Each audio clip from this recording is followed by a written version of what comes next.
The divorce papers arrived just as my husband Fu Yan's mother had come through another round of emergency treatment. Weary to the bone, I stood there listening as Fu Yan told me, "I know you've been a good wife, but Qingqing is divorced now. I have to end things with you so I can be with her properly." I gave a bitter laugh. The moment Gu Qingqing's divorce was final, Fu Yan couldn't wait to leave me, throwing me straight into the eye of the public storm. For the sake of his cherished white moonlight, he coldly severed our 5-year marriage without a moment's hesitation. Exhausted from the relentless strain, I collapsed under the heavy blow and lost consciousness. When I opened my eyes again, I heard the soft voice of our housekeeper, Nanny Wang, calling to me, "Wan Wan, wake up." When my eyes opened once more, I found myself back at the scene of my 20th birthday party. Standing before me was Fu Yan's cherished first love, Gu Qingqing.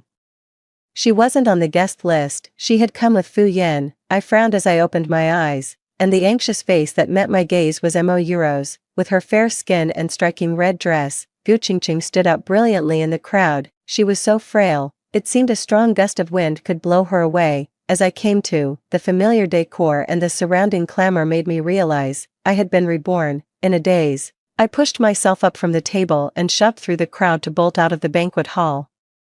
I checked the date on my phone, confirming I had gone back 8 years in time. At that time, Fu Yan and I weren't dating, we were simply classmates. Our parents had always known each other. Fu Yan and I had seen each other at various parties we attended with our parents as children, but we weren't close. We started to become familiar with each other gradually during our freshman year of university. On the first day of orientation, he wore a crisp white shirt and sweatpants. And he really caught my eye. That mischievous boy from childhood has grown up, becoming bright and wholesome. In my past life, just 1 week after my 20th birthday party, the Fu family arrived at my home with a carriage full of gifts to propose marriage. Ever since we graduated high school, on several occasions at social events in Jiangqing, the elders would remark that Fu Yan and I were the most perfectly matched young couple. The Fu family holds a top-tier position in Jiangqing. Our Liu family frequently does business with them, so when my parents heard Fu Yan wanted to marry me, and seeing I had no objections, they were naturally overjoyed. I'll admit it, I didn't dislike Fu Yan at all. In fact, I had feelings for him, so when his family came to propose, I didn't refuse. After our parents settled everything, Fu Yan gave me a grand, public declaration of love in Jiangqing. After graduation, Fu Yan smoothly took over the family business.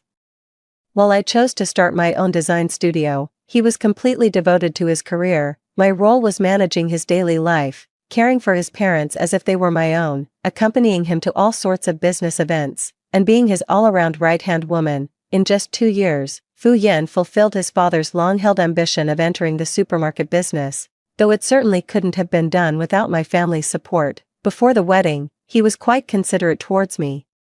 But his attitude grew noticeably cooler after we were married. On our wedding night, he made it clear that he had no intention of having children with me for at least the first 5 years of our marriage. As he was wholly focused on expanding the Fu family business, he never made time for me on holidays, and I always assumed he was just incredibly busy. He even forgets to get me a gift sometimes. Even on our anniversary, he never bothers to remember the things I like. I was sitting outside, lost in thought as the breeze blew, when Nanny Wan came over and gently patted my shoulder. "Wan Wan, what's wrong? Are you feeling unwell?" Auntie Wan has been with me since the day I was born. She's not family by blood, but she means more to me than family ever could. I snapped back to reality, gave a small laugh, shook my head, and replied, "It's nothing. It just felt a bit stuffy in there. I've always been one for a lively atmosphere."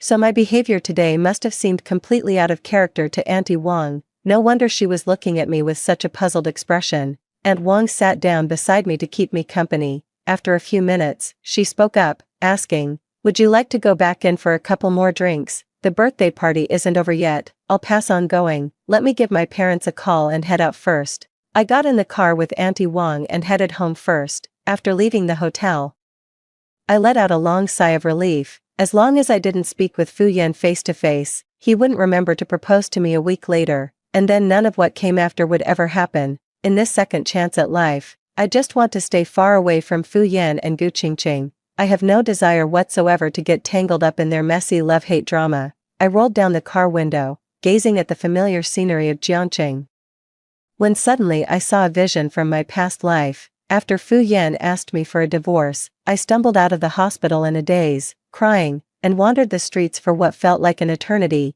The words Fu Yan whispered to me with his head bowed during our parting in that previous life echoed in my ears. If I had known Qingqing would end up abandoned in this life, I would have mustered the courage to tell my parents, before I ever proposed to you, that the wife I truly wanted in my heart was Gu Qingqing. I never wanted her to suffer, I only ever wished for her eternal happiness. At that thought, my fists clenched involuntarily. It's so unfair. Ever since Fu Yan and I got together, I've helped him in every way I could, offering him my whole heart, yet he never appreciated it. To avoid distracting him, I often had to swallow my own troubles and deal with them alone. I even chose not to tell him when I had acute appendicitis, worried it would take his focus away. Even with all this devotion, he remains blind to my unwavering support. His heart and mind are occupied by Gu Qingqing alone. Thankfully, fate has granted me a second chance. In this life, I intend to put myself first and no longer exhaust myself trying to please a man. I will forge my own bright future,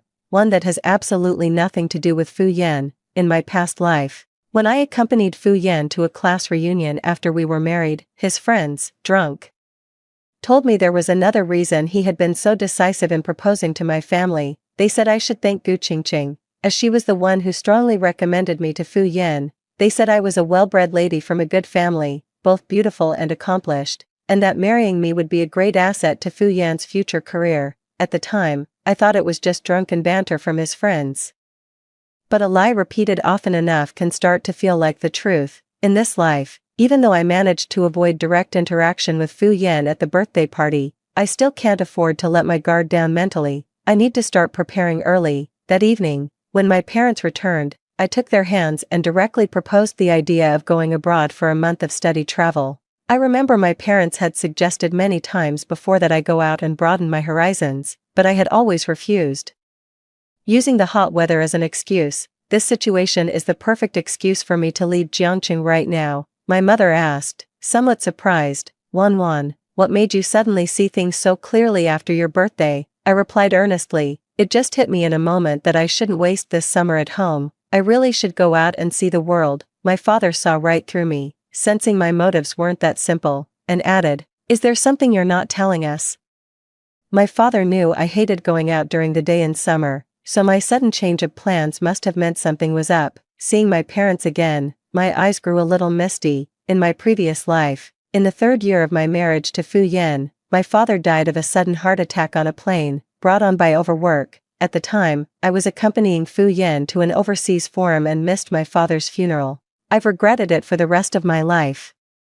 I often sit alone by the floor-to-ceiling window late at night, drinking until I'm tipsy and filled with regret. Dad was so good to me, yet I didn't even make it to his farewell service. I wonder if he hates me for it. Holding my parents' hands, I said slowly, there's no particular reason. I just want to go out and broaden my horizons, so I won't be so easily fooled in the future. My parents could read between the lines, but they tacitly chose not to press me for details. In my past life, my engagement banquet with Fu Yan was scheduled for National Day 3 months from now. I must leave Jiangqing for Hong Kong as soon as possible. I have my own compelling reasons for going to Harbor City. I slept soundly all night. Before bed, I spent a long time chatting with my parents while we shared some fruit. My parents mentioned that at today's birthday banquet, several well-regarded families in River City had quite a few compliments for me. Our Liu family has always been prominent in River City. I've been close with many children from wealthy families since I was young, and with my sweet and agreeable nature, it's only natural that I'm well-liked. Throughout my journey, I have never acted in a way that was unbecoming of my station. My parents told me that now that I'm in university, if I meet someone I like, I should feel free to get to know them, as long as they have good character. My parents aren't too concerned about their family background. I know that, deep down, they have a very favorable impression of Fu Yan, having mentioned the Fu family several times in conversation. Before bed, my parents gently patted my hand and said, you're all grown up now. You can feel free and confident to pursue anything you set your heart on. We will always be your strongest support. That night, I held my parents in a tight embrace, unwilling to let go for the longest time. That warmth was truly precious to me. The next morning, I started packing for my 2-week study trip. My parents were worried about me going alone and insisted that Nanny Wang accompany me. Seeing how proactive I was, my father had everything arranged within a single day. Early the next morning, I headed straight to the airport with Auntie Wang. As luck would have it, I spotted the Fu family's car at the airport.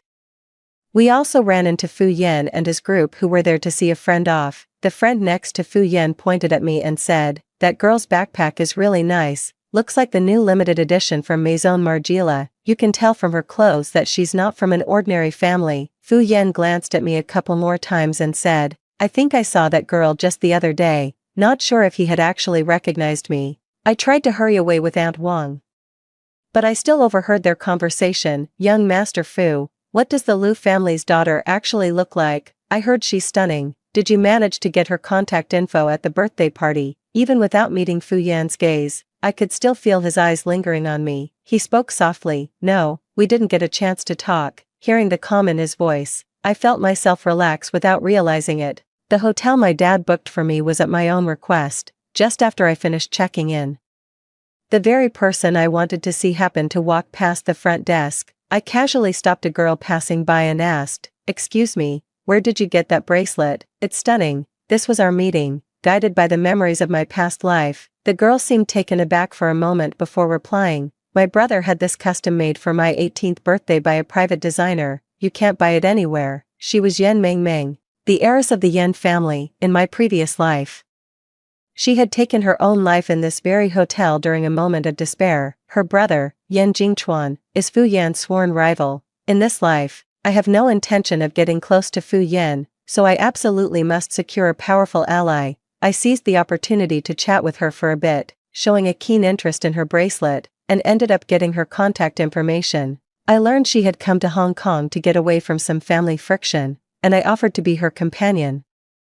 After a moment's hesitation, she finally agreed. I had made a point of noting down her room number, and at 11 o'clock that night, I showed up at her door with a bag full of late-night snacks. I knew she was struggling with depression, and I was determined not to let her repeat the same tragic mistakes from her past life. "Who is it?" she called out. I raised my voice and replied, "It's me. We met earlier today." It took her a long moment to open the door. When she did, I saw her eyes were red and swollen. "What's wrong?" I asked, my voice full of concern. She said nothing, only shaking her head over and over. I didn't hesitate. I rushed in and wrapped my arms around her. Feeling my embrace, she let go completely and sobbed even harder. It broke my heart to see her cry like that. I could only gently pat her back to comfort her, saying, "It's okay, if you're really not feeling well, I'll go with you to see a doctor." Yan Mengmeng suddenly threw her arms around me, her whole body trembling violently. She cried until midnight. During that time, Auntie Wang sent me a few messages,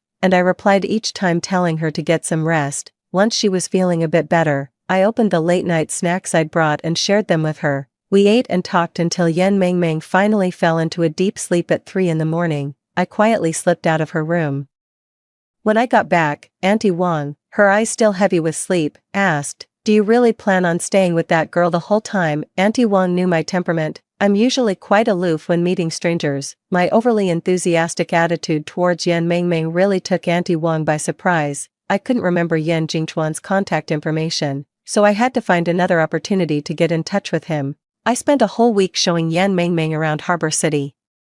We hit almost every tourist spot and shopping mall. Yan Mengmeng even dropped her guard around me and went so far as to share her brother's WeChat with me. This is exactly the opportunity I've been waiting for. After Yan Jingchuan accepted my WeChat request, I gave him a brief self-introduction and sent him my location. I specifically told him to come alone and to make sure not to reveal that I was the one who tipped him off. Yan Jingchuan was true to his word.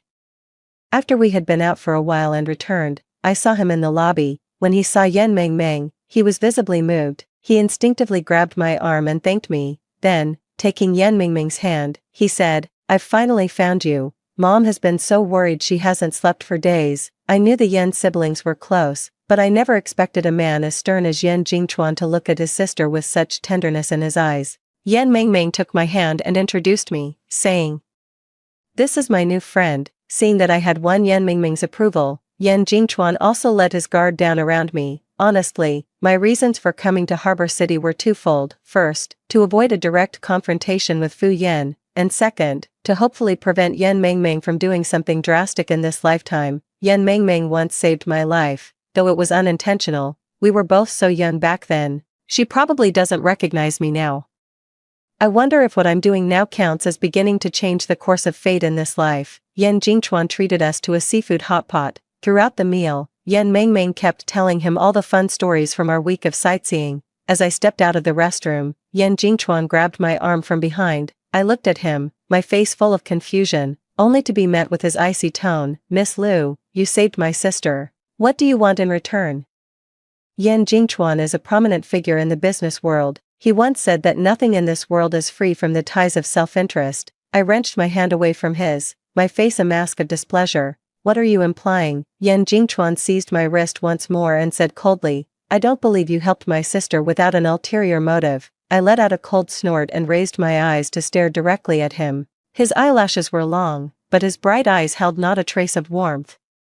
Everyone said Yan Jingchuan kept his distance from women, and in that moment, I believed it. I just find Meng Meng innocent and adorable, and we simply hit it off. Don't measure the heart of a gentleman with your own mean yardstick. I glared at him, barely containing my anger. A faint, disdainful smile touched Yan Jingchuan's lips. "Is that so? What a coincidence that Miss Liu would run into my sister so soon after arriving in Hong Kong." I was momentarily at a loss for words. Just then, Yan Mengmeng came running over. "Brother, what are you two talking about? What's taking so long out here?" She looked at me, then at Yan Jingchuan. Yan Jingchuan's expression softened instantly. "It's fine, Meng Meng, you can head back first. I need to have a word with Miss Liu." Yan Mengmeng nodded. Before leaving, she even shot me a meaningful look, warning me not to upset her brother. After Yan Mengmeng had left, Yan Jingchuan spoke again. "Whatever your intentions are, you absolutely must not harm my sister, or else." A dangerous glint flashed in his eyes. With that, he turned and walked away, leaving me standing there alone, utterly stunned. After the meal, Yan Jingchuan accompanied Yan Mengmeng back home. Early the next morning, Yan Mengmeng bid me farewell and left for Jiangqing ahead of me.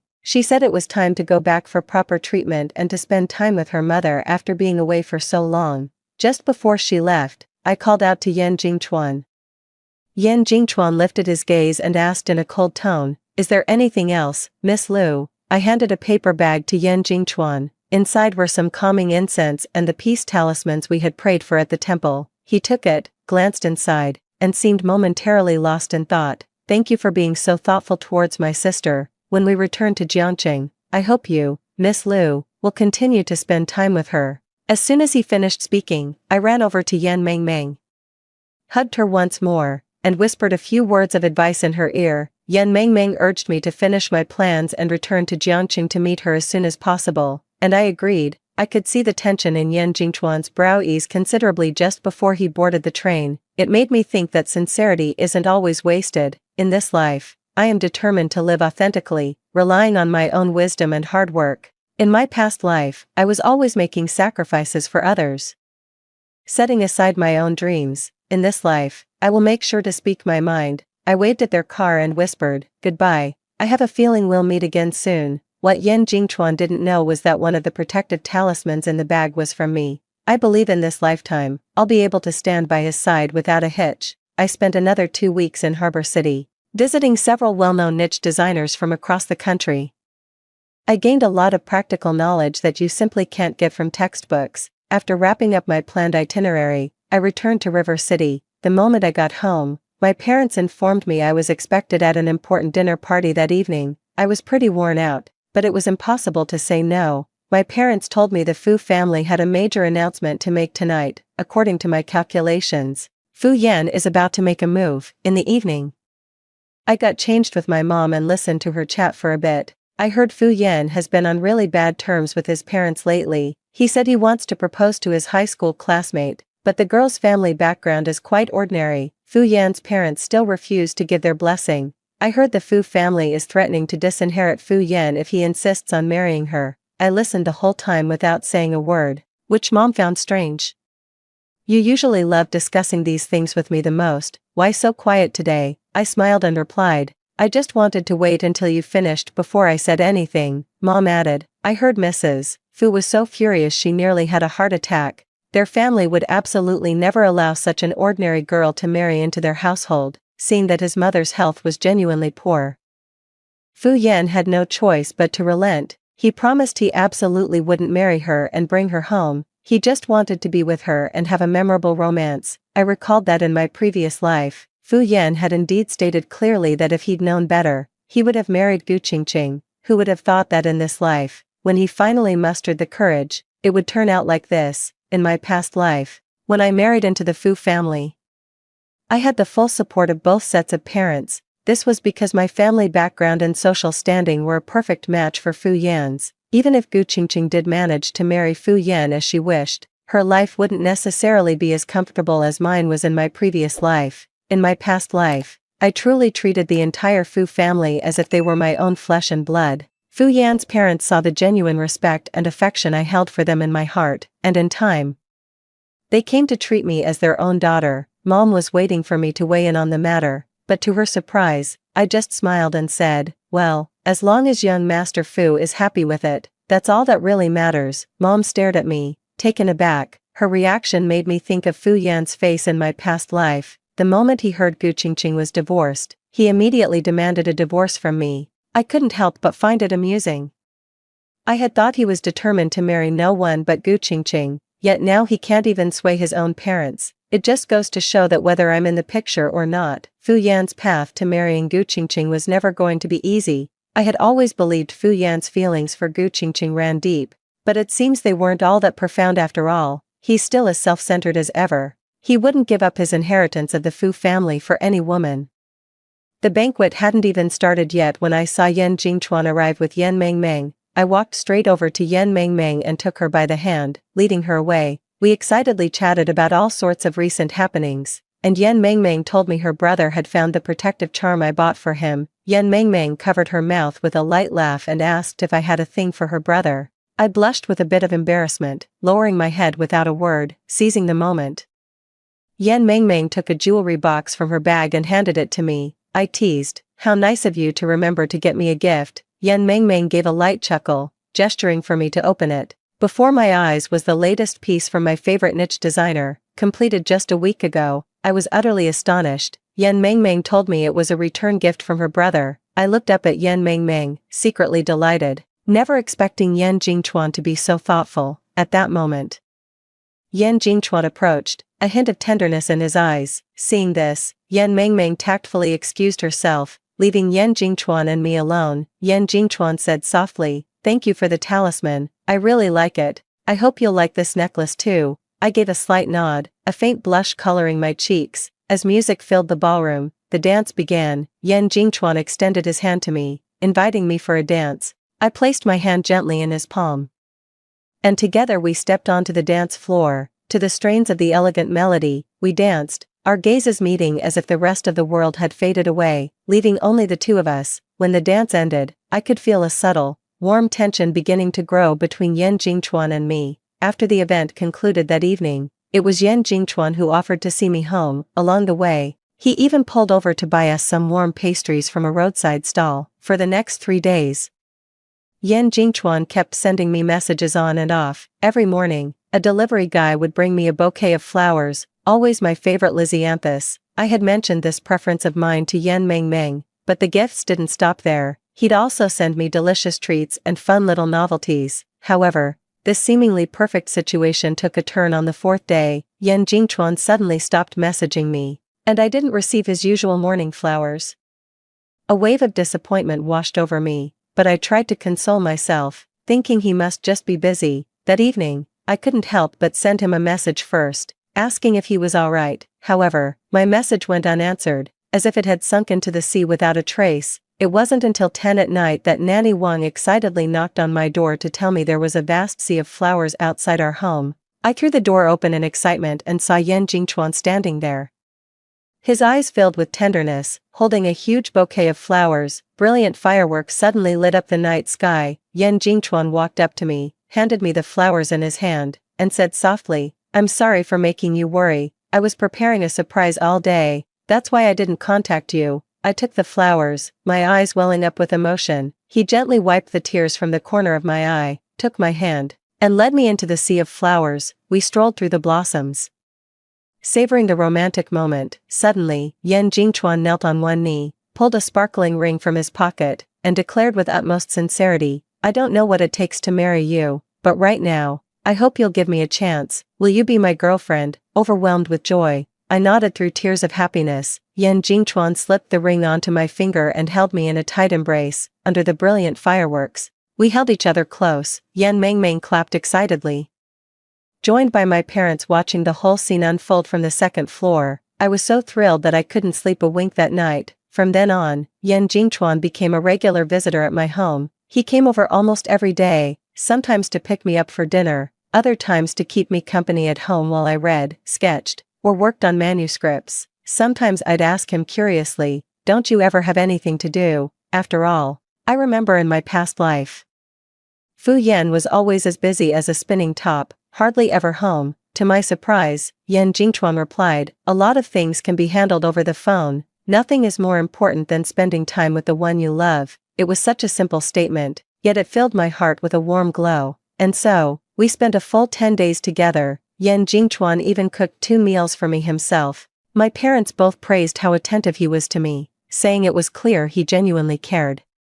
It wasn't until the next morning when I woke up and saw Yan Jingchuan's message that I learned his company needed him to go on a last-minute business trip. I sent him a reply, "Hope everything goes smoothly." Although I haven't known Yan Jingchuan for very long, I've already grown accustomed to having him by my side. He gives me a profound sense of security. On the days he was away, I would spend my time painting in my room, occasionally going out to pick out gifts for him. 5 evenings later, the moment I stepped out of the car, I saw him there, dressed in black, arms open wide, waiting for me outside the door. I threw myself into his arms in a surge of emotion. Tears streamed down my face. Overwhelmed, moved, he gently stroked my long hair and whispered, "Silly girl, I don't know why I lost control of my emotions. I had promised myself I wouldn't rely on any man in this lifetime, yet I've always felt that Yan Jingchuan and Fu Yan are 2 completely different kinds of men." He brought me 5 gifts from his business trip and promised that from now on, he would carefully prepare a gift for me on every single day we're apart. I felt the affection between lovers and a deep sense of being cherished. He had a necklace custom made for me, with a pendant engraved with our initials, YL. I remember in our past life, when I first got together with Fu Yan, I also wanted us to have matching couple items. Every time I carefully customized a gift for him, his face would fall with displeasure the moment he saw it. "Aren't you a bit old for this? Who still uses matching couple items all the time?" Later, I spotted a matching couple car air freshener in his passenger seat. Seeing the gifts I gave him gathering dust in a corner at home made it clear, it wasn't that he disliked using such things. He just didn't want to use them with me. Staring at the initials YL on the necklace, I couldn't help but recall Fu Yan's cold indifference toward me in my past life. We're both in relationships, so why is the treatment worlds apart? Perhaps it's because I've met someone who truly understands me. Yan Jingchuan gently fastened the necklace around my neck, his eyes filled with tenderness. He held me in an embrace and said, "This necklace represents my love for you, which will never change." I felt his embrace, and my heart was filled with happiness. From then on, the bond between Yan Jingchuan and me grew deeper. He truly kept his promise, bringing me a delightful surprise every time we met. However, his business trips became rather frequent, likely because the acquisition had reached a critical juncture. On many occasions, I would personally accompany him to the airport to see him off. I always told him I'd wait for him to come back. That was until one time, right after we parted, someone knocked me down hard, my head hit the ground, and blood spilled everywhere. A passerby quickly called an ambulance for me. When my parents rushed to the hospital,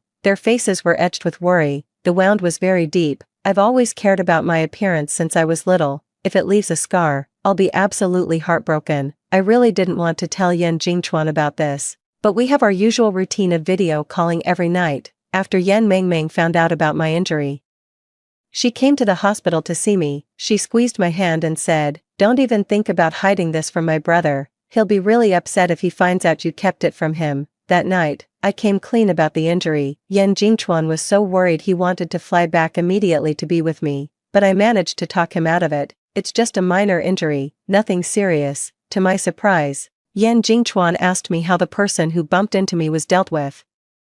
The police did indeed find the person who hit me through surveillance footage. It was a young man. He said his mother at home was critically ill, and he was rushing to catch a bus, so he wasn't watching where he was going and accidentally knocked me over. I also had someone look into the truth of his story. By the time the young man made it back to his hometown, his mother had already passed away. My heart went out to him, so I couldn't bring myself to hold him accountable. I even gave him some money to help with his mother's funeral arrangements. The young man's filial devotion was so genuine, it really moved me. After hearing my story, Yan Jingchuan couldn't help but sigh with emotion. Wan, you truly have a kind heart. The elders were absolutely right in their praise of you. Seeing the starlight shimmering in Yan Jingchuan's loving eyes, I quickly comforted him. Don't cry. There's no need to be so moved by such a small thing. Yan Jingchuan was amused by my words and comforted me in return, saying, don't worry about scarring. I'll be with you every step of the way to make sure it heals. I nodded emphatically. If Fu Yan had said it, it might have been an offhand remark, but coming from Yan Jingchuan, it was anything but. He's always been a man of action. I know his word is his bond. I remembered how, in my past life, Fu Yan was obsessed with appearances. Every time I accompanied him to a gala, he'd demand I spend half a day meticulously preparing and selecting a gown. On the rare occasions I felt down and craved a sweet treat, he wouldn't allow it. He would look at me with a displeased expression and say, you need to watch your figure. Sweets are absolutely off limits. I don't want my friends gossiping behind my back someday, saying my wife has let herself go. I knew that even if a scar did remain on my brow, Yan Jingchuan would never say a cruel word about it to me. I spent a full week in the hospital. On the day I was discharged, Yan Jingchuan walked through the door holding a large bouquet of lisianthus. As soon as he saw me, he rushed over and pulled me into a tight embrace, carefully examining the wound on my forehead. I looked up at him and asked, do you think it's ugly? Just as I expected, he leaned in for a gentle kiss and replied, I could never think you're ugly. After I was discharged from the hospital, he moved some of his things right into my place. Auntie Wang prepared a guest room for him. He said he would change my bandages every day and keep me company for a chat. I'd always tell him he's making a mountain out of a molehill. As long as he doesn't mind my scars, I won't feel upset. Seeing how devoted Yan Jingchuan was to me, my parents couldn't help but ask us over dinner about our thoughts and whether we had any plans to get engaged. Yan Jingchuan looked at me with tender affection and replied, as soon as Wan gives the word, I'll go right home and start making arrangements for the engagement. My parents were very pleased with Yan Jingchuan's responsible and decisive attitude. Seeing that I didn't refuse, Yan Jingchuan excitedly grabbed my hand and said, then it's settled for a month from now. I'll meticulously prepare the engagement banquet. After dinner, my mother took me to the courtyard to admire the moon and have a heart-to-heart talk. At first, we all thought that boy from the Fu family was the best match for you. Who would have guessed you and that Yan Jingchuan would have such a strong connection? Your father and I are both very pleased. It all depends on your final decision now. At that, my face flushed with embarrassment as I nodded and said, I'm willing to marry Yan Jingchuan. My mother stared at me for a moment, then nodded. At first, we all thought you liked Fu Yan. It seems we were wrong. Of course not. Even if I were blind, I wouldn't look at Fu Yan again in this lifetime. Besides, I'm notoriously picky. Soon, it was time for the new semester to begin, and I had to return to school. For the past month, Yan Jingchuan has kept his promise, calling me on video every night after class and always bringing me lots of delicious treats. My parents bought me a spacious apartment near campus, and Yan Jingchuan often cooks dinner and waits for me at home. I often marvel at how, even though he's only 4 years older than me, he's so much more mature and takes care of every aspect of my life. Thinking back to my previous life when I married Fu Yan and had to worry about every single thing at home, it still makes my blood boil. Yan Jingchuan would often treat my classmates to meals, asking them to look out for me a bit more at school. All my classmates say Yan Jingchuan is 1,000 times better than Fu Yan. I nodded happily and replied, I think so too. After returning to school, Fu Yan seemed to seek me out much more frequently. We're both department heads in the student council, so our work naturally overlaps. But ever since the semester started, Fu Yan has been approaching me with personal matters. He even called me after drinking, asking me to pick him up. Even though I never showed up, it still bothers me. After all, he publicly announced at a banquet that he and Gu Qingqing are in a serious relationship. I managed to get Gu Qingqing's contact information through a friend. Every time Fu Yan called me late at night, I would send a message to Gu Qingqing. Even though I still can't stand Gu Qingqing in this life, that doesn't stop her from solving my problems. That night, Fu Yan called again. As usual, I sent a message to Gu Qingqing and was about to go to bed. However, not long after There came a series of urgent knocks at the door. I opened the door to find Fu Yan standing there, looking drunk. He stared at me, a hint of displeasure in his eyes. "Why are you avoiding me?" Fu Yan demanded. I let out a cold laugh and handed him my phone, which was open to the messages I had sent to Gu Qingqing. After reading it, Fu Yan's expression darkened. "I knew it," he said through gritted teeth. "I was just calling the person you should be calling," I replied flatly. "Since you have a girlfriend, you shouldn't be bothering me anymore." Fu Yan shot me a glare, grabbing my wrist as he said, "Lu Wanwan, everyone says we're a perfect match. What do you think?" I didn't know if Fu Yan was just drunk or what, but I didn't want to get tangled up with him. Just as I tried to close the door, he pushed it open and followed me inside. Staggering over, he wrapped his arms around me. No matter how hard I struggled, it was useless. Luckily, Yan Jingchuan arrived just in time and knocked the drunken Fu Yan to the ground. After getting beaten, Fu Yan threatened to settle the score with Yan Jingchuan, but I beat him to it by first leaking the video of him barging into my home and acting inappropriately towards me on Weibo and the school forum. Many of our classmates used to ship me and Fu Yan, but after watching the video, they all switched sides. Of course, that wasn't all I revealed.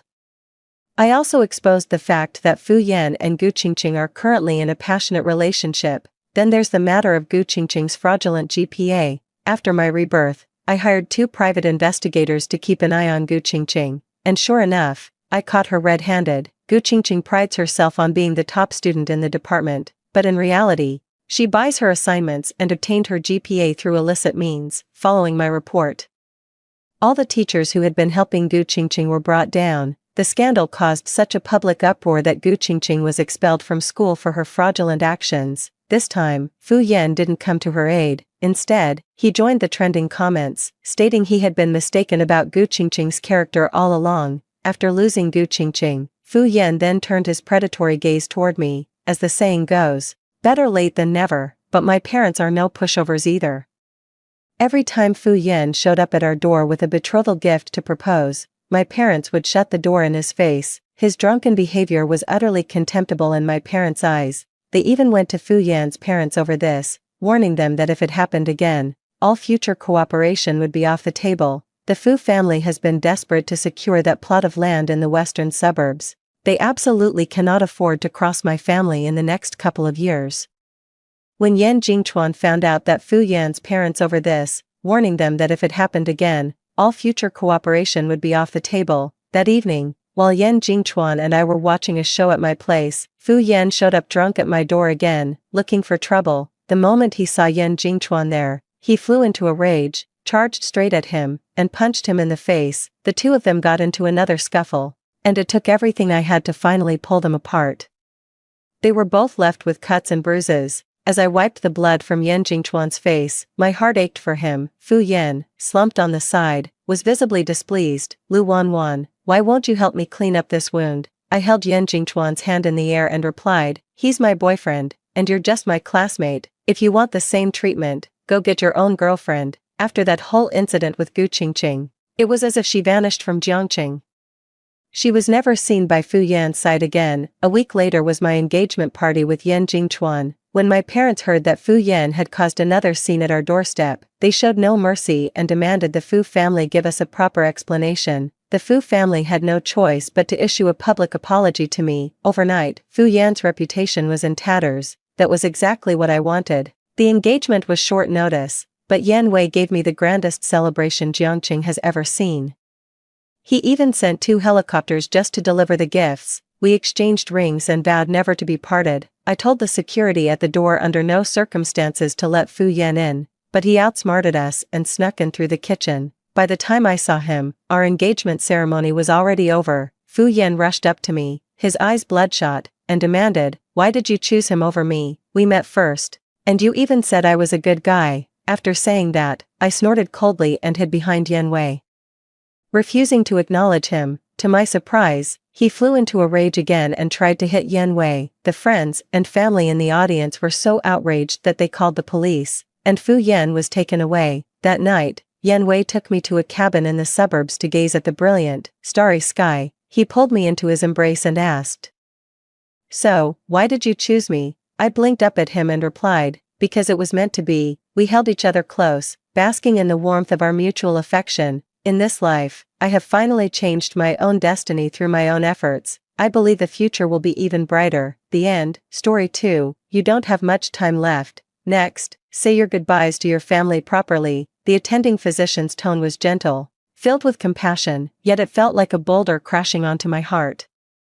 I had long guessed the outcome, but when the death sentence was pronounced, I still couldn't hold back my tears. I'm only 28, to survive. I've been trying so hard, but I never expected that the long-awaited heart donor would be snatched away by my husband. He had it transplanted to the fake heiress Ren Mo, who only had mild heart failure. Dazed, I arrived at Ren Mo's hospital room, only to see my parents, my husband Noxiu, and my son Eugene all gathered around her, showering her with care and attention. As soon as I entered, Noxiu, who had been giving Ren Mo water, immediately put down the cup and walked over to ask, "What did the doctor say?" I looked at him, and he immediately averted his eyes guiltily, stammering an explanation. The situation was urgent at the time. If we didn't replace Ren's heart, she would have died in agony. My mother quickly added, "Noxiu is right. Sorry, a life is at stake.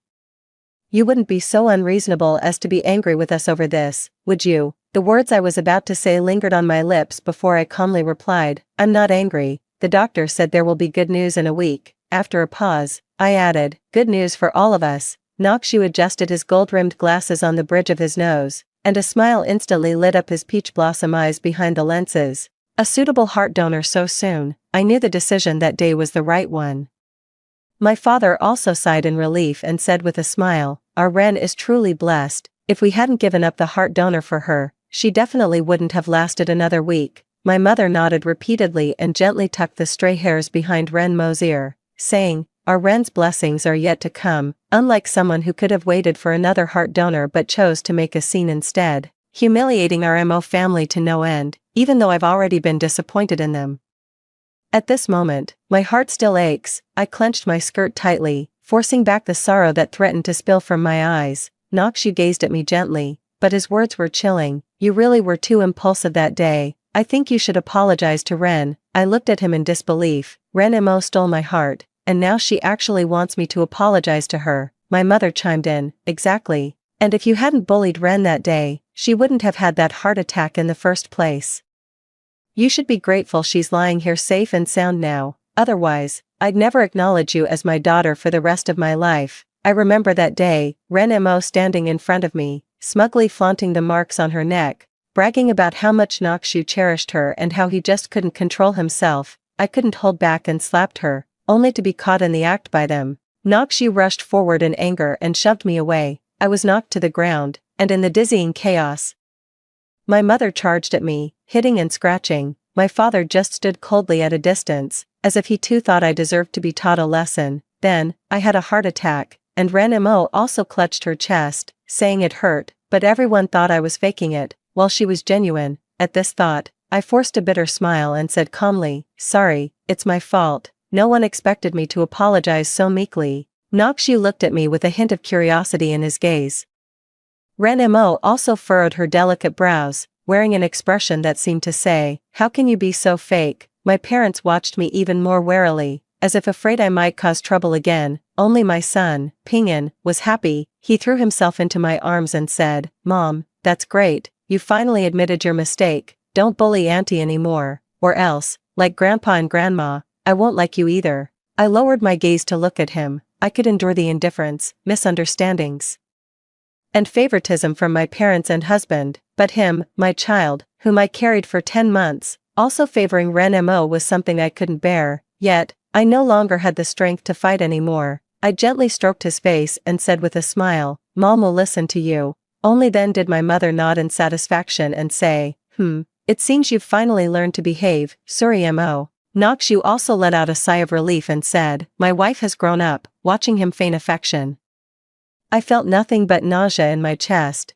At that moment, Ren Mo suddenly cried out, "It hurts," and Noxiu immediately rushed over. My son, who had been holding me just moments ago, let go and ran over too, calling out, "Auntie, where does it hurt? Ping'an will blow on it to make it better." My parents' eyes reddened with heartache. Standing there in the distance, I felt like a clown. I could no longer bear the atmosphere. So I turned and left the ward, using exhaustion as my excuse.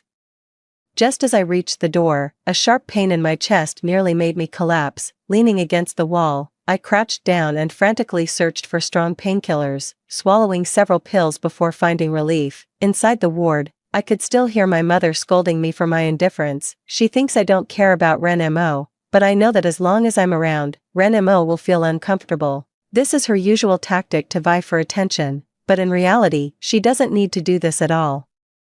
Because from the very beginning, my parents, husband, and son have all loved her, this fake heiress, and I, just like the name my parents gave me, Suri Mo, means don't seek. They never intended to find me, so when I took the initiative to seek them out and acknowledge them as family, they gave me this name. In a days after leaving the hospital, I took a taxi to Ren Mo's research lab. I had already made arrangements with them to donate my body for their cryogenic revival experiments.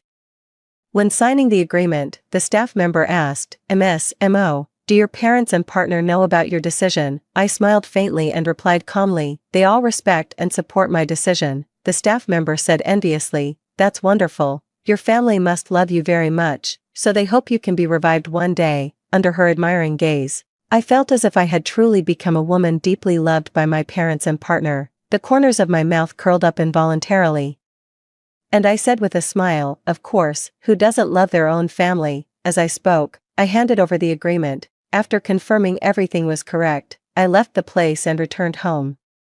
As soon as I entered, I saw my belongings piled up all over the living room. I frowned as I looked at Aunt Xiong standing there directing everyone. She was the nanny who raised Ren Mo. Why was she here? Aunt Xiong, just like my parents, despised me, the true heiress. When she saw me, she gave a fake smile and said, young miss, Ren is being discharged from the hospital today. President Yu asked me to take care of her and pick a room for her to recuperate in.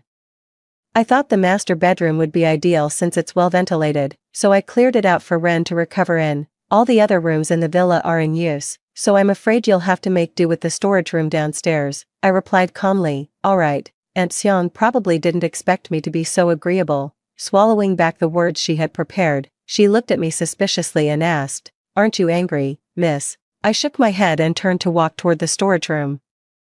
Aunt Xiong said disdainfully, it seems the young miss has truly grown up. It would have been better if she'd done so earlier. If she'd done so earlier, the master and mistress wouldn't have disliked her so much. I didn't respond. When I reached the storage room, a pungent musty smell hit me. The cramped space was filled with all sorts of things, with only a 1-meter small bed, half of it covered with books and the other half still empty. I lay down directly and drifted into a heavy sleep.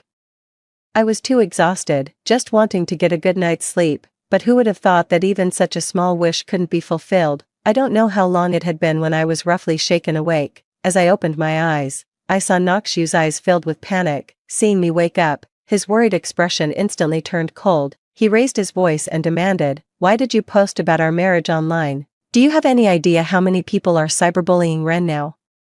She just had surgery and her body is already weak. Because of this, she got so upset that she fainted on the spot. I actually thought you'd learned your lesson, but you were just quietly plotting how to get back at us. It felt like a sledgehammer was pounding inside my head, relentlessly striking. The intense pain made it hard to hear his words clearly, and I could only weakly say, I didn't do anything. If you don't believe me, you can check my phone. Nokshu roared furiously, enough.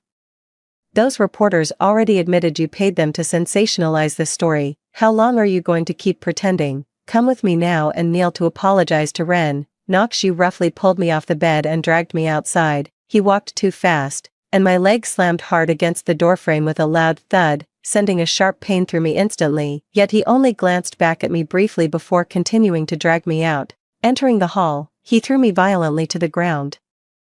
I felt as if every bone in my body had shattered. Just as I tried to stand up, my mother rushed over and slapped me hard several times. A metallic taste of blood rose like a stench that even a manhole cover couldn't suppress, bubbling up relentlessly. Lifting my head, I saw Nokshu cowering in my father's arms, weeping pitifully, while my mother glared at me with a face twisted in fury. Her pitch-black eyes were filled with nothing but disgust and hatred for me.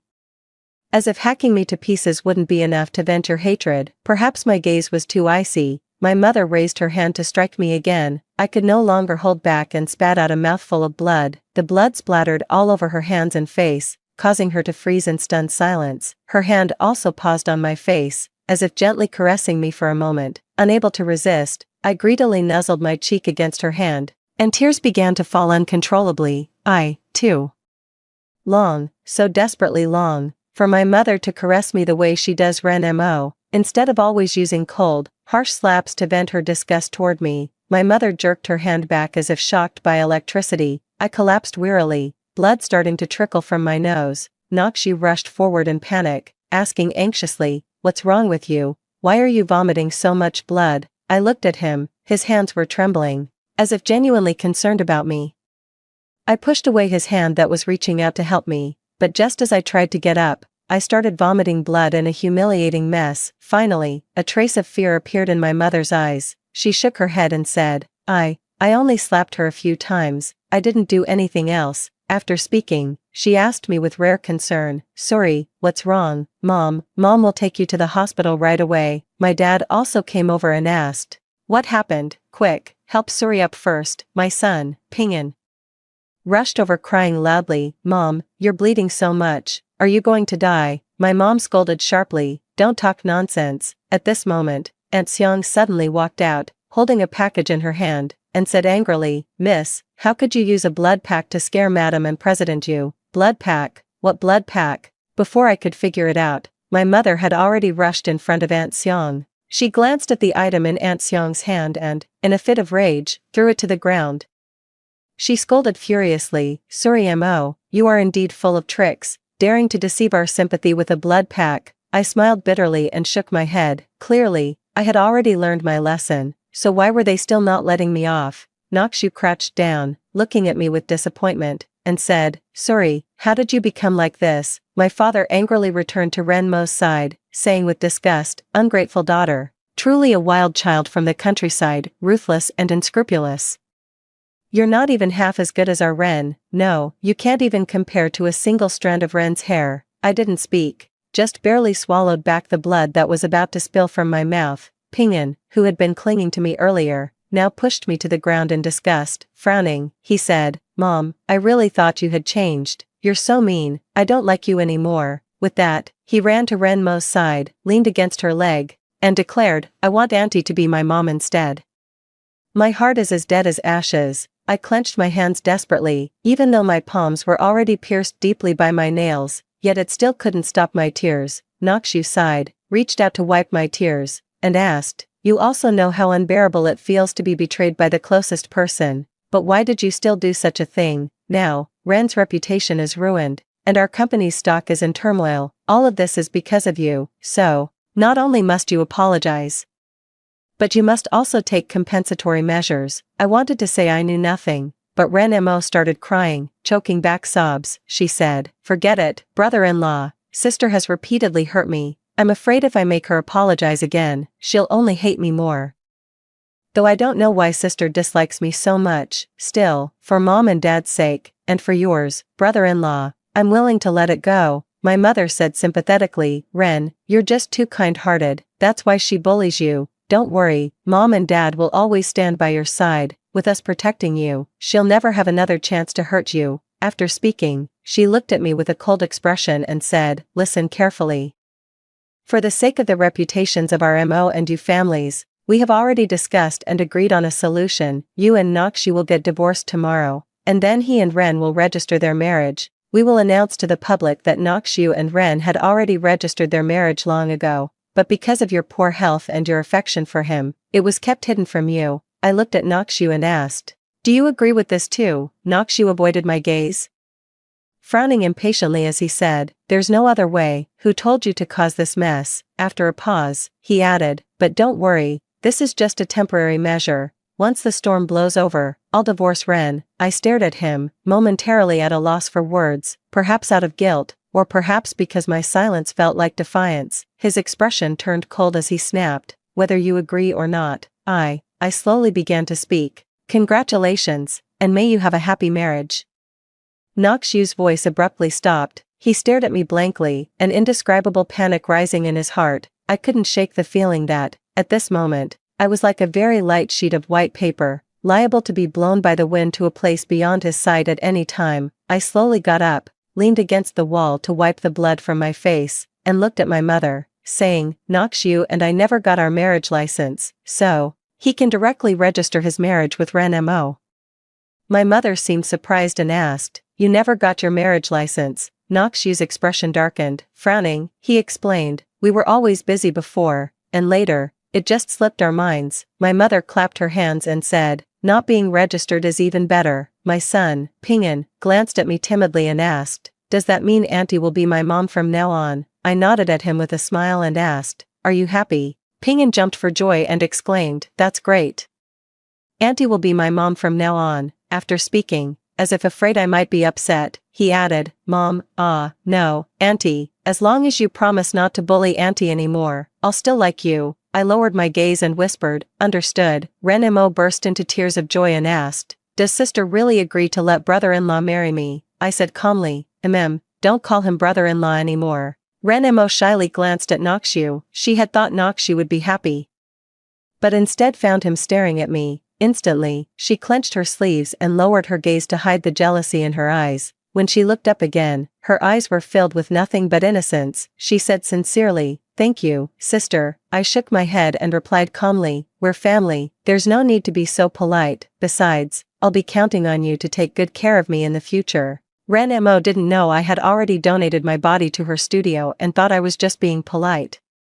She immediately smiled and said, we're sisters. Of course I'll take care of you, sis. Seeing us reconcile, my mother nodded in satisfaction and said, that's more like it. If you'd been this sensible earlier, why would your father and I have been upset with you? I looked at her, wanting to ask, was I really not sensible? Clearly, I am the true heiress of the Mo family, yet everyone believes I'm just their adopted daughter. Clearly, it was Noxu who insisted on marrying me in the first place, yet everyone sees me as the despicable third party. Clearly, I've cared for their father and son without complaint, despite having no status or recognition, yet everyone views me as domineering, ruthless, and cruel. I slowly closed my eyes, forcing back the flood of tears threatening to spill. I don't want to cry in front of them anymore, because I know if I cry, Ren-mo will cry even harder. By then, even my tears would become a mistake. When I opened my eyes again, the pain in my heart that had been constant seemed completely numb, like an old clock. It had completely stopped running. I looked at Noxu and saw that he had been staring at me, his eyes actually filled with a hint of pity. This feeling struck me as absurd, and I asked softly, can I go back and rest now? Noxu nodded and said, go rest. I breathed a sigh of relief and slowly made my way toward the storage room. But my mother said, pack your things and come home to live. Reporters are everywhere outside right now. If people find out you've been staying at your brother-in-law's place, who knows what kind of speculation it might stir up. I nodded obediently and said, okay. My mom asked Noxu to take me home. After we left, he suddenly grabbed my hand and said, in a week, I'll accompany you into the operating room, after your surgery. Let's have a proper talk, Ren and I. It's definitely not what you think. I noticed Ren-mo's sudden change in expression, smiled at Noxu, and said, okay. Noxu looked at me strangely, feeling as if the person standing before him now was like an emotionless piece of wood. He said somewhat irritably, let's go. After getting in the car, we remained silent the entire way. Noxu tried several times to speak, but each time he saw my pale, blood-stained face, he lost the desire to say anything. The car had just reached halfway when he received a call from my mom. The next moment, he pulled the car over to the side of the road and said anxiously, Ren suddenly fainted. It might be a severe rejection reaction. I need to rush back. You'll have to take a taxi. I glanced at the dashboard. It was 3 a.m. This is another remote overpass. Hail a cab. Where am I supposed to find one? But I didn't say anything. Just obediently got out of the car, before I could steady myself.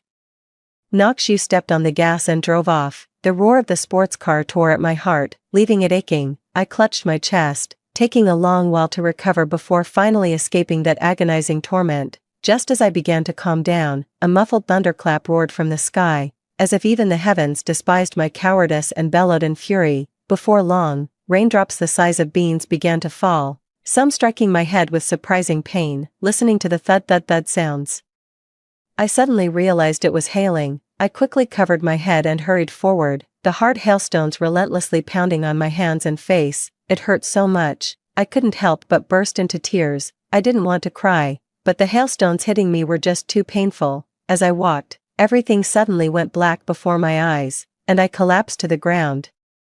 A long, long time later, I seemed to hear the sound of an ambulance, followed by the familiar voice of the attending physician. He seemed to be crying, repeatedly demanding, what on earth happened? She was supposed to have another week to live. How could she suddenly deteriorate like this? My ribs hurt so much. Doctor, it feels like you're pressing down on me really hard. Are you giving me CPR? But, it hurts so much. Living is so painful. Let me go. Beep. Patient Suri Mo passed away at 5 a.m. on June 1 after unsuccessful resuscitation efforts, at the young age of 28. Meanwhile, the renowned Ingenious Medical Research Laboratory received her remains and performed cryopreservation. When Nakshi returned to the villa, Ren Mo was still in a deep sleep. He anxiously kept watch over her throughout the night until dawn. When the heavy rain finally ceased, Ren Mo, now fully rested, finally opened her eyes and asked in surprise, "Nox, when did you get back?" Nakshu smiled and said, "I rushed back last night. After the family doctor examined you, they said you were too emotionally worked up, your heart wasn't happy, and told me not to disturb your rest, so I didn't wake you. How are you feeling now?" Ren Mo replied with a smile, "I feel much better after sleeping." She glanced around and asked with feigned concern, "Where's sister? Didn't she come with you to see me?" Only then did Nakshu remember leaving Suri Mo stranded on the road last night. The thought of last night's strong winds, heavy rain, and hail made him feel a twinge of regret, but then again, Suri Mo had always been independent and capable. Just hailing a taxi was hardly something he needed to worry about, but he didn't know that Suri Mo's phone was still left in the storage room downstairs. Nakshu spoke lightly. "She has surgery in a week and needs to rest well, so I let her go back first." Ren Mo nodded obediently, then couldn't help but ask eagerly, "Nox, when are we going to get our marriage certificate?" Nakshu frowned slightly and was about to make an excuse, but when he met her watery eyes, he couldn't bear to. He said, "When you're feeling better, we'll go." Ren Mo immediately cooed, "I'm already better. Can we go now? Please?" Nakshu pursed his lips, still wanting to refuse. Ren Mo lowered her eyes and said sadly, "I'm sorry for putting you in a difficult position. I'm not trying to force you to take responsibility for me, I'm just so scared. The things people are saying online are so cruel. I'm terrified that everyone will think I'm some filthy homewrecker." In the past, Nakshu would have only felt heartache hearing these words, but today, something about it felt off to him. After all, the two of them had long been secretly involved. In fact, to put it bluntly, the online rumors were the truth. At this thought, he spoke with rare seriousness. "Ren, what happened between us was just an accident. I hope you don't develop any unrealistic expectations." Ren Mo was momentarily stunned. "An accident? Whose accident happens over and over again?" She mocked inwardly, but her expression grew even more pitiful as she said weakly, "I'm sorry, I know you love my sister the most. Once this storm passes, I'll return you to her." Nakshu looked at her, so obedient and sensible, and finally breathed a sigh of relief. So the two secretly obtained their marriage certificate that very day. Then, both companies jointly released the marriage certificate and clarified the rumor. Soon, public opinion online completely reversed. Nakshu and Ren Mo became the childhood sweethearts that everyone admired and envied, while Suri Mo was the disgusting adopted daughter with delusions who intruded into their relationship. Although Nakshu emphasized in his statement that it was his and Ren Mo's concealment that kept Suri Mo's hopes alive, however, major marketing accounts still relentlessly stirred up drama, and some even posted the video of Suri Mo hitting Ren Mo online. In no time, Suri Mo became the target of public condemnation. Those who were unaware of the truth seemed to have found an outlet for their emotions. Simply cursing her wasn't enough, they even went to the Mo family's residence to stake it out. However, after 2 days of surveillance, they still hadn't caught sight of Suri Mo. All they could do was film themselves throwing rotten eggs and spoiled vegetables into the yard to vent their anger for Ren Mo. Even worse, someone hung a banner at the entrance of the Mo family villa, cursing Suri Mo to die a horrible death. Upon learning of this, Nakshu was furious. He immediately had those things removed and increased security in the villa area, forbidding those people from disturbing Suri Mo again. That day, after driving the group away, he came to the villa's entrance. He rang the doorbell several times, but no one answered. Frowning, he looked up at the open window on the second floor and called out loudly, "Suri, I know you're in there. You won't open the door for me. Are you still angry with me?" "I'm sorry, I didn't expect such a strong reaction from netizens. Don't worry. I've already asked the company to handle the PR crisis urgently. Soon, everyone will forget about this matter. There was still no sound from inside. To punish Suri Mo, Mother Chin Lan had given all the employees a holiday before sending her over. Nakshu knocked on the door again, softening his tone as he said, "Suri, I know you've been wrong these past few days. I've thought a lot about it. And I understand that the reason you hurt Ren was because none of us cared enough about you. I'll talk to your uncle and aunt and ask them to be more patient with you. And there's Pingyan, who secretly told me yesterday that he actually likes you very much. He still wants you to be his mother, to tell him bedtime stories." He spoke at length until his mouth was dry and his patience exhausted, yet the door before him remained unmoved. He couldn't help but feel angry, but upon hearing his assistant's words beside him, a cold sweat broke out. The assistant asked him worriedly, "President Yu, are you sure Madam is inside?" Nakshu said in a deep voice, as if comforting himself, "She has always listened to me the most. If I told her to come back, of course she would, and yesterday, she even sent me a message saying she was doing well at home and told me not to worry about her." Yet, the more he spoke, the more uneasy he felt inside. He simply gave Chin Lan a call to ask what the home's passcode was. Chin Lan had also been feeling unsettled these past few days. She kept recalling how Suri Mo looked when she first arrived at the Mo family, in the dead of winter, wearing only a dirty, patched thin coat, a pair of tattered pants, and flimsy shoes with her toes sticking out. Even the beggars in the capital city couldn't have looked more destitute than her, yet, her eyes were so bright that they warmed Chin Lan's heart. At that time, Chin Lan truly cared for Suri Mo, so she always thought of Suri Mo first whenever she had something good. But she never expected that Suri Mo's heart would be so narrow as to have no room for Ren. Ren was the Rose Chin Lan had tenderly nurtured for over a decade. How could she bear to let her go? Moreover, the Mo family is wealthy and influential. How could they not tolerate a little girl? Chin Lan watched as Suri Mo grew increasingly arrogant and domineering, even colluding with other socialites to ostracize Ren Mo, and she was utterly disappointed.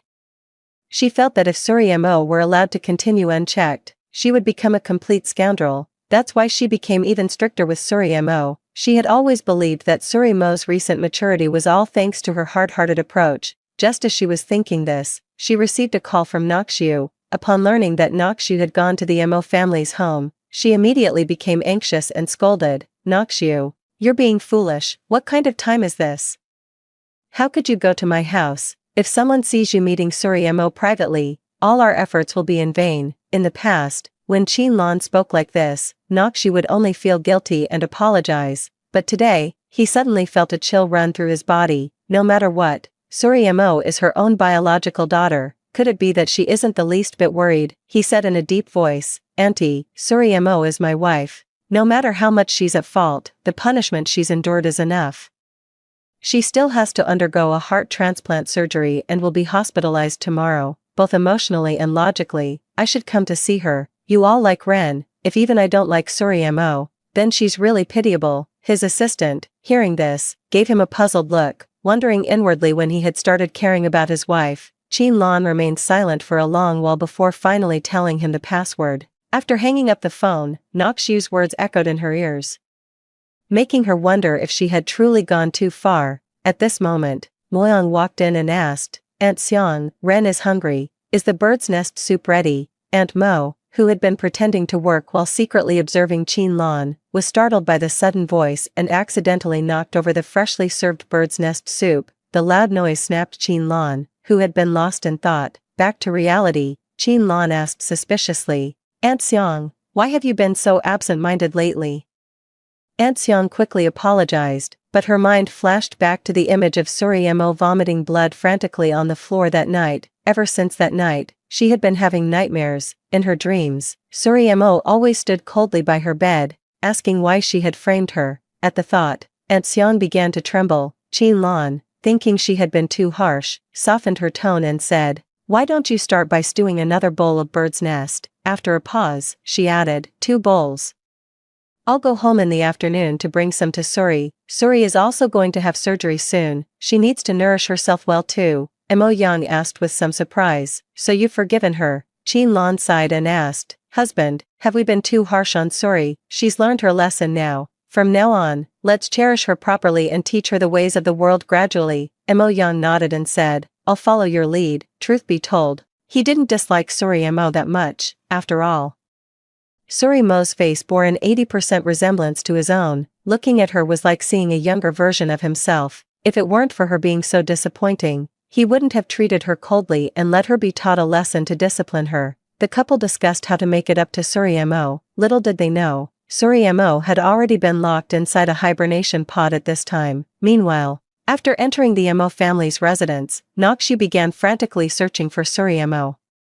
He turned the entire villa upside down, but still couldn't find Suri Mo. He kept calling Suri Mo, but no one answered. An unprecedented fear crept into his heart like vines. Could it be that something really happened to Suri Mo? Yet, just yesterday she had sent him a message saying she had been reflecting on her behavior lately, asking him not to worry about her and not to come over. How is it that today she can't be found anywhere? The assistant cautiously asked. President, should we call the police? Nakshu pondered for a moment and said, call the police. Also, issue a press release stating that Suri Mo left home out of guilt after learning the truth and has not returned since. By the way, spread the news that she's about to undergo surgery. That way, everyone will think she really didn't mean it and won't criticize her anymore. Oh, and hire some trolls to steer the narrative. As he spoke, the image of Suri Mo's pale face flashed through his mind. Feeling guilty, he said, Suri must have been terrified during the cyberbullying. I believe this lesson will ensure she never makes such a mistake again. The assistant mustered up the courage to say, actually, President, I don't think Madam is that kind of person.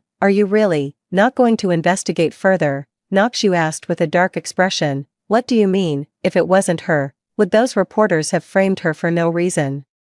The assistant didn't dare say anything more and quickly went to carry out the tasks he had assigned. Once the news was released, it quickly surged to the top of the trending searches. Public opinion indeed subsided as Nakshu had anticipated. However, soon after, a reply was quickly pushed to the top. Kindness like water. How interesting, President.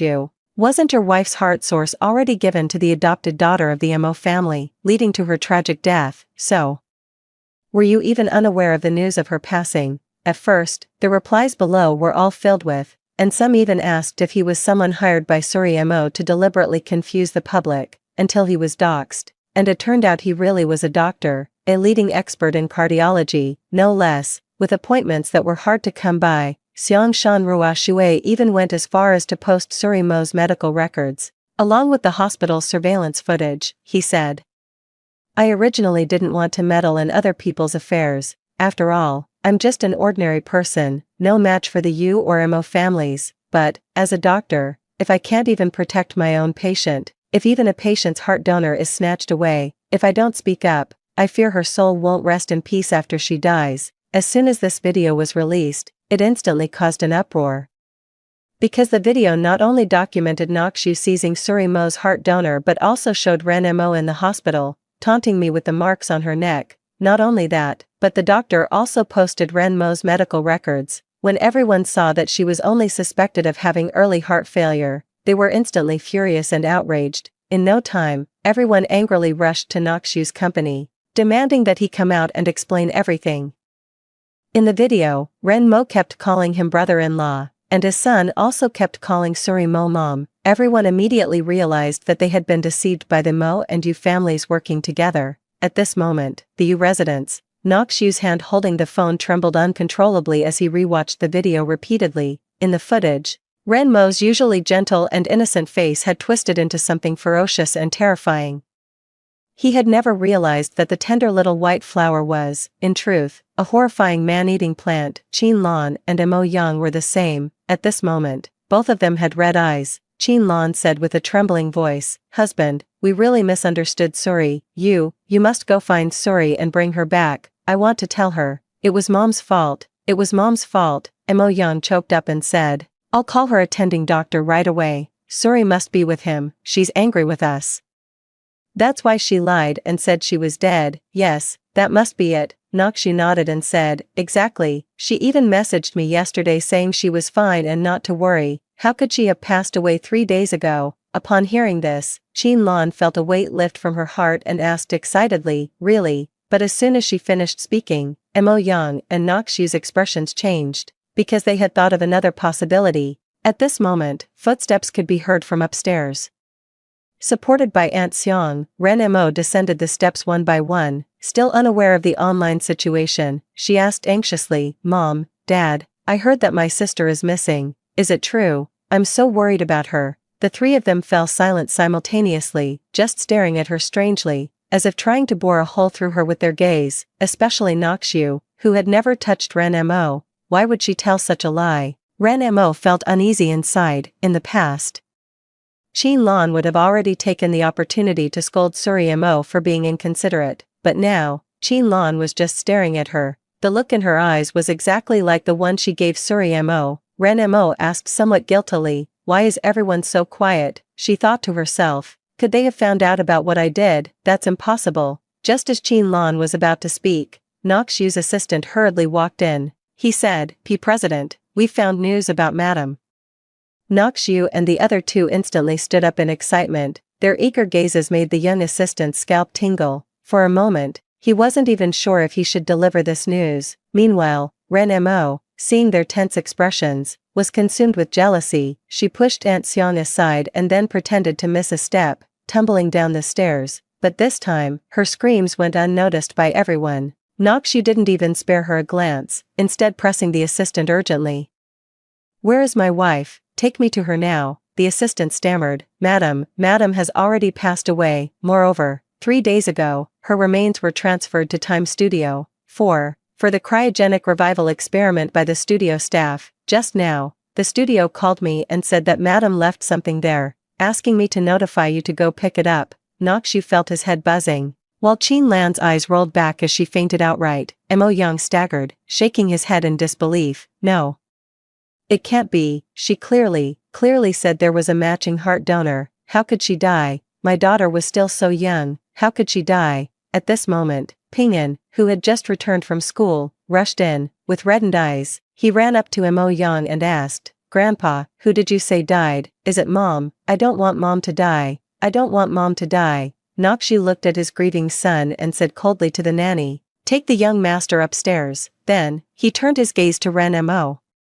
Ren Mo was still lying on the ground in a sorry state. Upon hearing that Suri Mo had died, she felt an overwhelming sense of joy in her heart. Only if Suri Mo dies will she be the sole heiress of the Mo family, and everything the Mo family owns will belong to her. And as for Noxu, no one will ever compete with her for him again. Perhaps too overjoyed, Ren Mo forgot to restrain her emotions, wearing a face full of smiles, until Noxu stood before her, coldly asking, "Your sister has passed away, and you're happy?" Ren Mo suddenly snapped back to reality, hurriedly suppressing her smile as she flusteredly said, "How could that be? I don't believe sister would die. It must be sister pretending to scare us." Yet she knew all too well that Suri Mo was indeed dead, because the night before last, she had already received the donor information in the workgroup chat. It was Suri Mo. She wasn't sure at first, just because there were no photos. At this thought, Ren Mo started crying again. She stretched out her hand to show Noxu her wrist, where a patch of skin had been scraped. Pitifully, she said, "Nox, it hurts so much." Before Noxu could speak, Mo Young coldly demanded, "Your mother has already fainted, yet you show no reaction at all, only caring about that little scrape. Do you even have a heart?" At this moment, the assistant had already given Qin Lan the fast-acting heart relief pills, but she still hadn't woken up. Yet Ren Mo, whom she had doted on so much, never once asked about her from start to finish, only desperately seeking Noxu's attention, and even went so far as to slander Suri Mo with malicious assumptions. Mo Young looked at his daughter, who was stammering and too guilty to speak, feeling as if a bucket of ice water had been poured over his heart. He felt as though he was only now truly seeing this daughter of his. He even began to wonder, were the things Suri Mo had done in the past really her doing?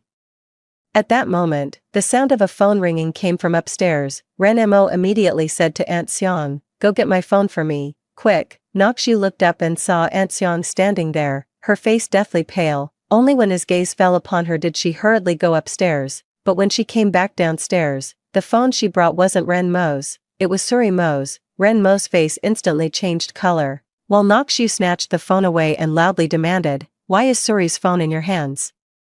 Aunt Seong immediately fell to her knees. She had been absent-minded all along, and now, frightened by Nokshu's outburst, she panicked and cried out, "I'm sorry, I was wrong, I shouldn't have framed you," saying you used a blood pack, but it was all Ren's idea. "Please don't come to me in my dreams anymore, I beg you, young mistress, I'll kowtow to you." Ren Mo, her face deathly pale, said angrily, "Aunt Xiang, what's wrong with you? Look carefully, where is my sister here?" The next moment, Nokshu grabbed her by the neck and lifted her off the ground. He gritted his teeth and said, "So, those messages weren't from Suri at all, they were from you. You knew she was dead all along. Time Studio, that's your research lab, isn't it? Good, very good, Ren Mo, you'll pay for your cruelty." With that, he threw Ren Mo to the ground. Ren Mo gasped in fear, struggling to speak. "No, I just didn't want you to go looking for my sister. I truly didn't know she had passed away. Nox, believe me, you have to believe me."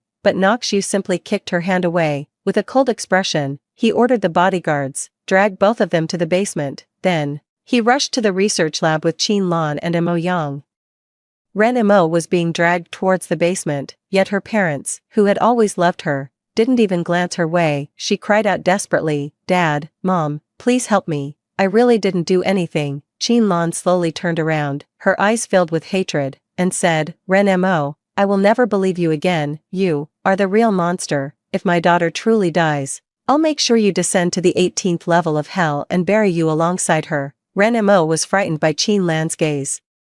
But she forgot that every time she framed someone in the past, she had forced Qin Lan to look at her own daughter with such eyes. Studio, Nokshu and the others hurried over. Upon hearing their purpose, the staff immediately said disdainfully, "So you're the family members that lady mentioned." Nokshu and the others felt her gaze fall upon them like 1,000 cuts. Qin Lan, her eyes red, demanded, "Where is my daughter?" "I want to see my daughter," the staff member replied coldly. "Your daughter is already in cryosleep. According to regulations, no one is allowed to see her, otherwise, the cryogenic experiment will be interrupted, and at that point, she truly won't have any chance of revival." Qin Lan was so frightened that she immediately waved her hands and said, "No, don't interrupt the experiment. I won't see her anymore. I won't see her anymore." Nokshu had already heard his assistant explain the experiment in detail on the way. Though he also thought it was a fantasy, but as long as there was even the slightest hope, he didn't want to miss it. With reddened eyes, he asked, "What, did my wife leave for me?" The staff then handed him an envelope and said calmly, "According to the rules, every donor leaves some keepsakes for their family. Miss Qin only left a letter, you can take it." Nokshu couldn't wait to open the letter as soon as he received it. However, when he saw the blank sheet of paper, he was completely stunned. The letter slipped from his hands and fell to the ground. Mo Yang picked it up, and after reading it, he too fell silent. Nokshu covered his face in agony and said, "Do you hate me that much? You didn't even leave me a single word." At that moment, the assistant rushed in again and said, "President Yu, it's bad, the police are here, they want to investigate you for seizing the heart donor and wasting resources." And a passing car recorded what happened to Madam before she passed away. Now the internet is full of people cursing us. Nokshu didn't speak. He only felt his head heavy and his ears ringing. His chest ached violently, just as Surimo's once had. He clutched his chest tightly, and after a wave of dizziness, he fainted. When he woke up, he saw his mother's worried face beside him and his father's cold expression. Seeing him open his eyes, before Yu's mother could voice her concern, Yu's father said, "Look at the disgraceful things you've done, poor judgment. Reckless behavior, abusing power. Because of you, our company's reputation is ruined. For the sake of the company's reputation, the shareholders' meeting has decided to revoke all your shares and remove you from your position as CEO, effective today." Nokshu looked at his indifferent father and suddenly realized, so this is what it feels like to be neglected, resented, and despised by one's own parents. But he deserved it. What about his Suri? She didn't do anything wrong.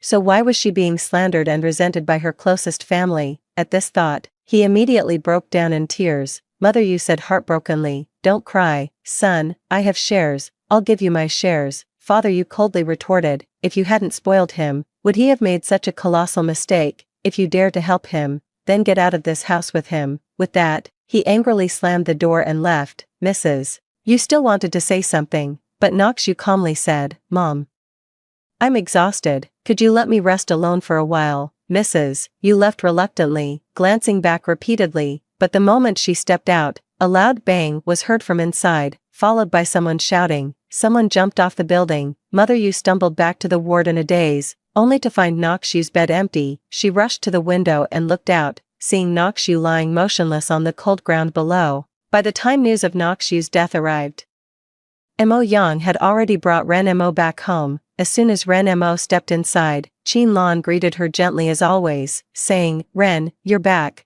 I've made your favorite pigeon soup, come and try it." Ren Mo said guiltily, "Mom, you're not mad at me. I didn't mean to hide it from you. I was just afraid you'd be too heartbroken if you knew about my sister's death." Qin Lan shook her head and said calmly, "No need to explain. Your sister ended up this way because she was unlucky in life. From now on, you'll be our only daughter. You must take good care of your health, understand?" Ren Mo instantly felt relieved. She had always known that even if Suri Mo died, her parents would still love her the most. She happily took a sip of soup, looked around, and asked, "Where's Aunt Xiang?" Qin Lan replied indifferently, "Oh, her. I sent her to a mental hospital, because she kept saying your sister came to settle scores with her every night." Ren Mo's chopsticks clattered onto the table. Qin Lan immediately comforted her, saying, "Don't be afraid, these are all baseless rumors." Ren Mo nodded with a smile. Qin Lan and Mo Yang kept serving her dishes as they reminisced about funny childhood stories. Each and every gesture was a testament to their affection for Ren Mo. Ren Mo couldn't help but sigh. "Mom and Dad are so good to me." Qin Lan's eyes instantly reddened. She caressed Ren Mo's face but suddenly applied force. Ren Mo cried out in pain. Qin Lan wept and laughed hysterically, asking, "Yes, your father and I have been so good to you, even better than to our own biological daughter. What more could you possibly want? Why did you have to kill her? My daughter is dead. Do you really think I'd let you live?" Ren Mo pushed Qin Lan away in terror, only to be pinned down on the table by Mo Yang. She desperately cried out "Daddy," but Mo Yang's face remained cold. Without a hint of hesitation, he forced the entire bowl of soup down her throat. He gritted his teeth and said, "Suri didn't leave us any words. Noxu has already gone to seek her for atonement. It's time for you to go down too." At that moment, footsteps were heard from upstairs. Qin Lan looked up at Ping'an standing at the top of the stairs and gave a kind smile. She waved her hand and said, "Ping'an, come down quickly. Grandma has stewed your favorite pigeon soup for you." In the living room, the sound system suddenly came to life, and a mournful, deep voice echoed, "We all have our sins, each